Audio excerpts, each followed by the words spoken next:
Welcome back. In today's video, I am going to teach you how to polish just about anything with your Dremel. I believe you guys are going to learn a lot from this one, so hang out with me today and let me show you a few of my secrets.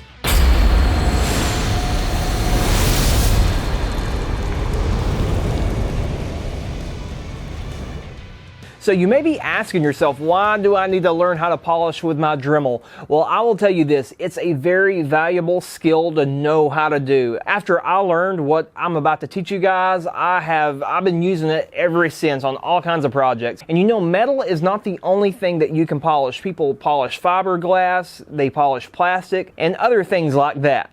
In order to do this, we need a Dremel, of course. So I am using the Dremel 3000 with the flex shaft attachment. Okay, and here are the accessories that we are going to be using. The first one is the 401 mandrel from Dremel. You see the screw right there on the end of it? Now what this does, it goes right into the end of the felt tip pads right here. And you want to stick it in there and just twist it in. There are obviously different types of felt and cotton and different types of buffing wheels that you can use on this, but for the sake of the video, I'm just sticking with these two because it's the same principle. The next thing we need is some compound. This compound will be applied to the buffing felt pads. Now here is some red oxide buffing compound that came with a Dremel accessory kit I bought, but this is not the only compound that we are going to be using.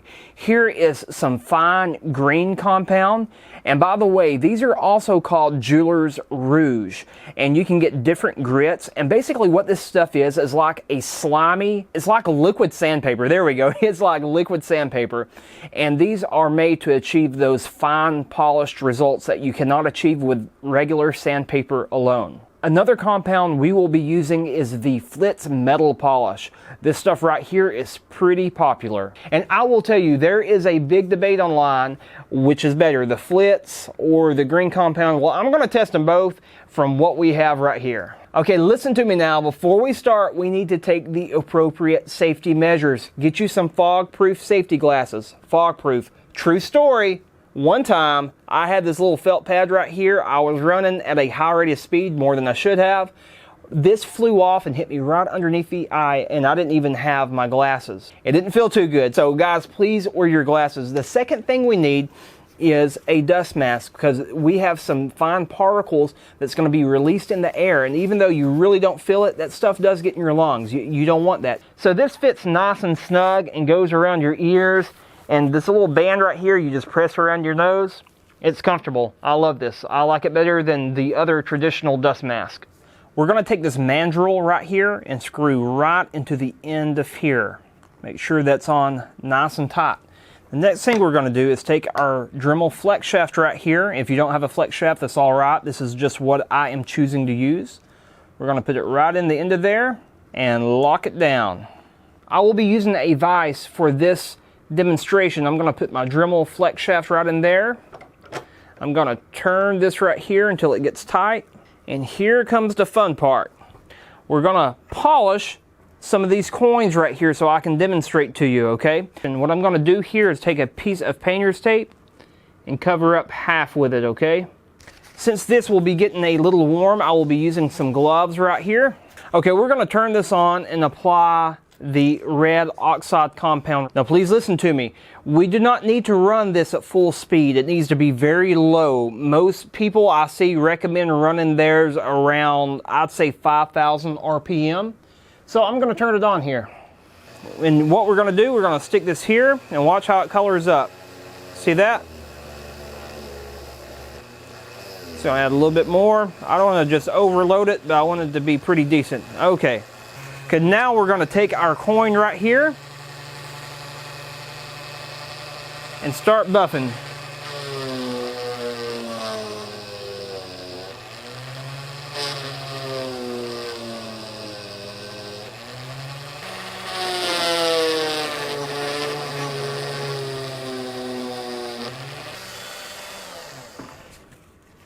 Okay guys, look at that. I can already tell a difference between both sides.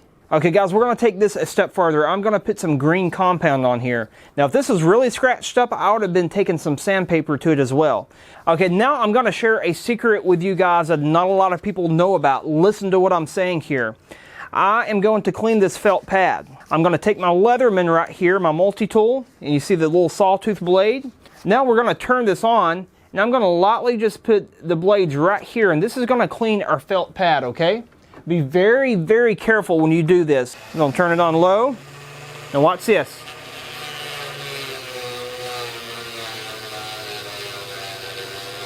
It's already cleaning it. Okay, now that got a lot of the burnt compound off. And even though it's still dark, it's ready to be used. Now I want to apply some of this green polish right here. And this is really going to give it some shine. Okay, and let's hit it one more time. Oh yeah. This is looking fantastic. Okay guys, do you see the green smudge on there? That's when you know that you've put too much on. We just want to back off just a little bit and clean it. I'm going to spray this with some alcohol. Some dish soap would be alright as well. Clean it off there. Wow, look at that. You see that line right there? I can see the reflection in there.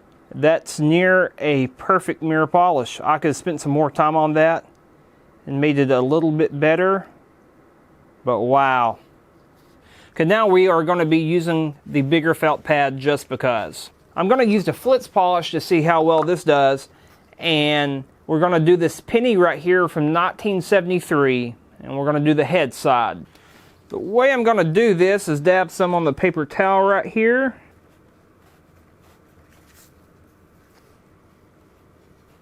Okay, now we're going to turn it on and do the same thing.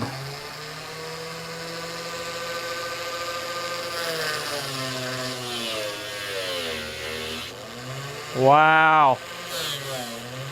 You see that already?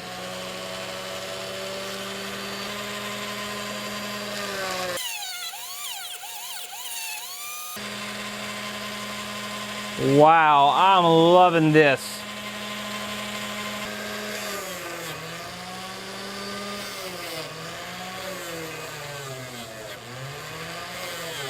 That Flitz did phenomenal. I know these are two different types of material, and I didn't do the whole polishing on this piece and just the half, but I'm feeling like the Flitz performed better than the Compound Rouge. We are going to do one more example. This is a copper plate that I got at a local acid etching class at this jewelry shop here in my hometown. And we're going to do this like the quarter. We're going to cover one side up and polish one side of it only. That way we can see the contrast in it.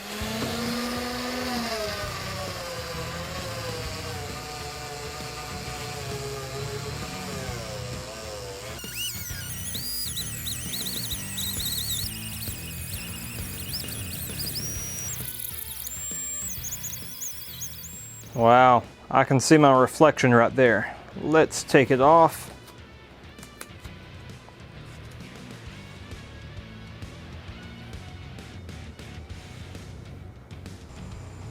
I'm very impressed with the results we got by polishing these. I do feel the compounds we used got us the same effect, but I think I'm preferring the Flitz just a little bit more. With that being said, you know guys, whatever compound works for you, I hope this short tutorial gave you guys a lot of confidence on how to start polishing with your Dremel.